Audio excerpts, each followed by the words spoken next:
nahanap ko na paano siya gagamitin.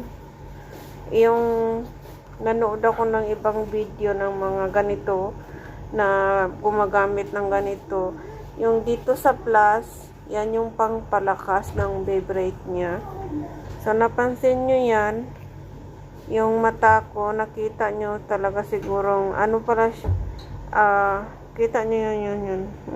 Kung magalaw, yan, siguro talaga madami akong eye bags or malaki yung eye bags ko. Sana mawala yan. Ano pala siya? Face massage. Nakakamassage siya ng mukha. Nakakawala ng taba ng mukha. So, i-try natin para i-share ko sa inyo kung ano yung magiging ano ng mukha ko pagkatapos ko siyang gamitin ng mga ilang linggo.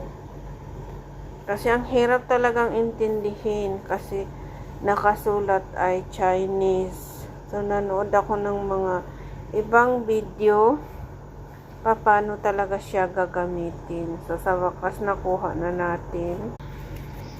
Ayan, oh. Ang hirap niyang intindihin. Lahat sa loob ay Chinese. So, continue lang tayo hanggang sa matapos yung 5 minutes.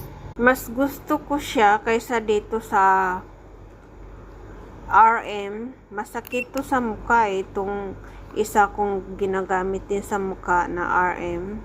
Masakit siya sa mukha, parang nangungurente. Kaya mas gusto ko tong facial massage kaysa dito sa RM.